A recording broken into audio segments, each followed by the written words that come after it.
What did Lincoln say about this election? There's Hillary, who's like a Monopoly player using her get-out-of-jail-free card, and Trump, who's like if your racist uncle got drunk and ran for president. There was violence at this Trump rally. Did you know the fights were provoked by Hillary supporters? The Chicago protest, when they shut all that was us. Did the elite media tell you that? No. None of this is supposed to come back to us. Did you know that when Hillary wears white, it's a symbol of purity? But when Melania Trump wears it, it's a scary symbol of white supremacy. Hollywood celebrities don't like Trump either. Do we really want to get nuclear weapons to a man whose signature move is firing things? They want you to get out and vote, as long as you vote correctly. And thank goodness they made it clear that we must vote for Hillary. Yeah, guys, you can't cover people's stuff. Today's ruling class and its bias. That's our show tonight.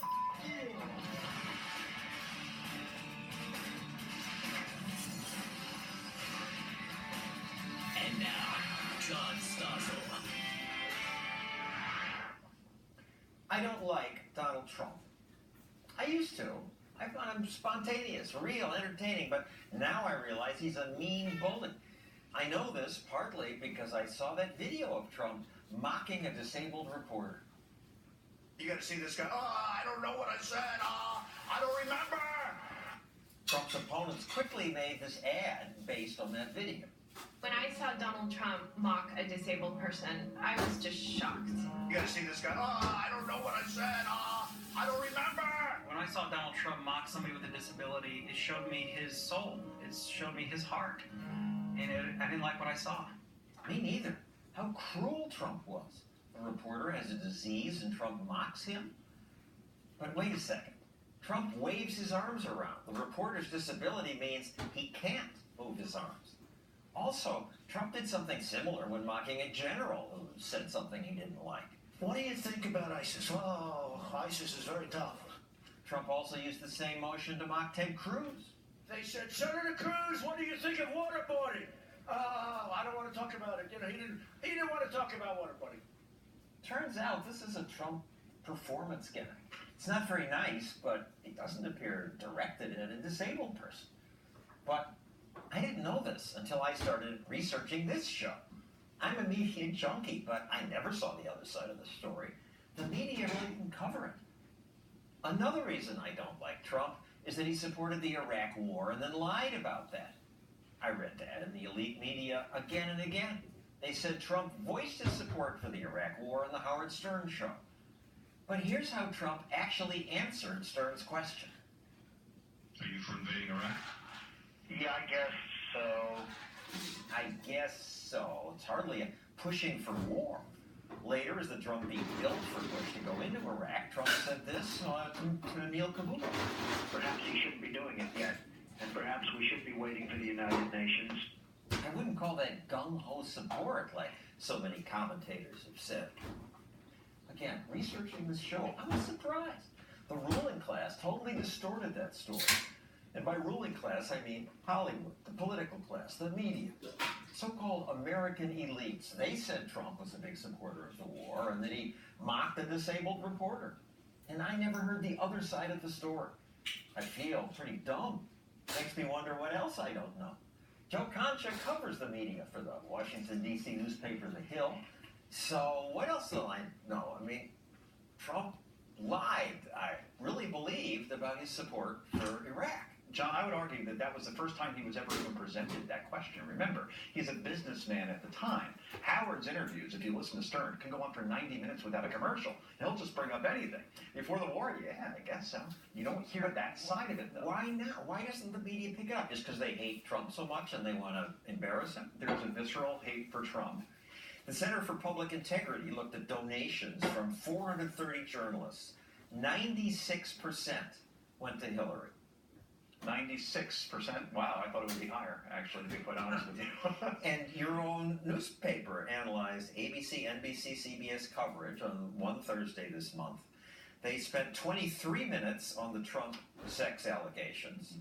Then there were the WikiLeaks email dump, which included derogatory comments about Catholics, Latinos, blatant examples of media collusion. Got just 1 minute, 7 seconds. So the ratio was therefore 23 to 1. In the New York Times, John, the same day, there were 11 stories on Donald Trump, including one in the sports section, all deemed negative. 0 on Hillary Clinton. So 23 to 1, 11 to 0. I get that Trump's going to get more coverage. I get that he rates more, he gets you more clicks. Give me 2 to 1, and I won't complain about it. But 23 to 1, 11 to 0? But I'll push back. Okay. Groping, sex, Mhm. it's just going to bring in more eyeballs. Sizzle always beats steak, and sex always beats substance. So I that's get that. what the public wants to hear about. 23 to 1 here about though? In other words, you do this show, right? You have 6 blocks, A through F. You want to give me A and B for Trump and then C and D to Hillary? Would that be so hard?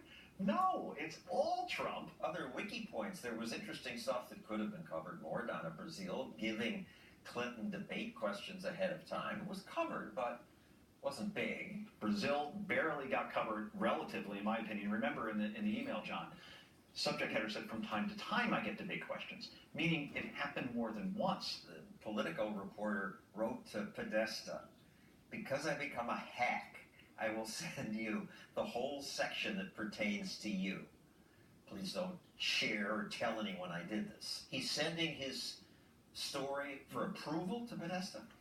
Yes. In other words, if I'm a reporter, John, and you've reported before, you can fact check. You can send John Podesta questions saying, I have a question about this in terms of the money you raised here. A separate question. No problem with that. It happens all the time. He sent the entire text that pertained to Podesta. The publication, Politico, never offered an apology. Because they're the ruling class. They mean well. They mean well, but that's why it keeps getting worse.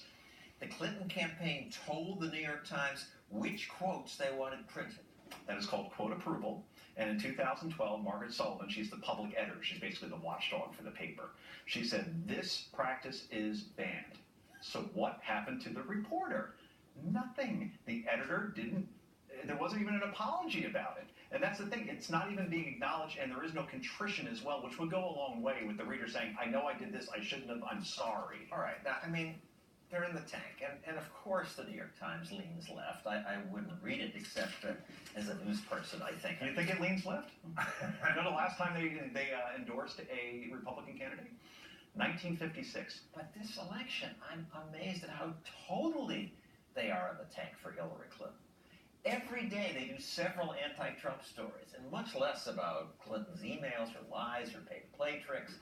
This week I had to laugh when I opened the paper to see this big, it's like a centerfold, a 2-page spread listing all the people, places, and things Donald Trump has insulted.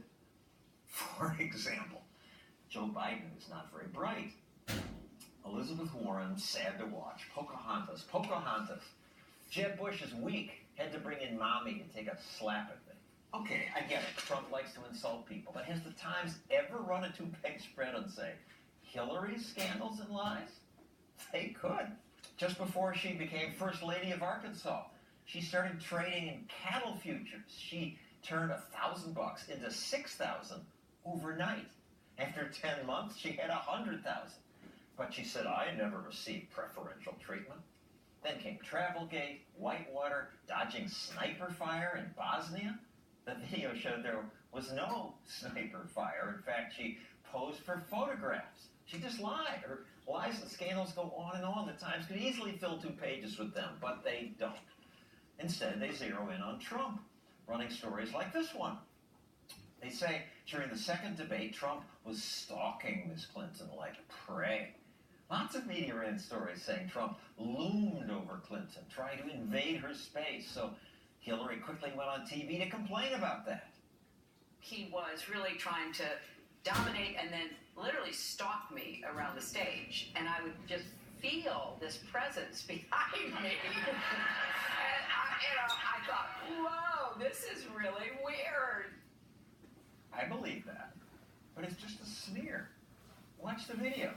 Clinton walked over to Trump's side of the stage. She stands in front of Trump, and because Trump's taller, the deceitful media could portray him as looming over poor Hillary. I mean, aren't they ashamed?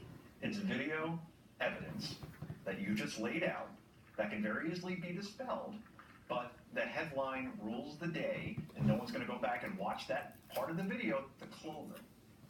What happens if you wear white? I love this.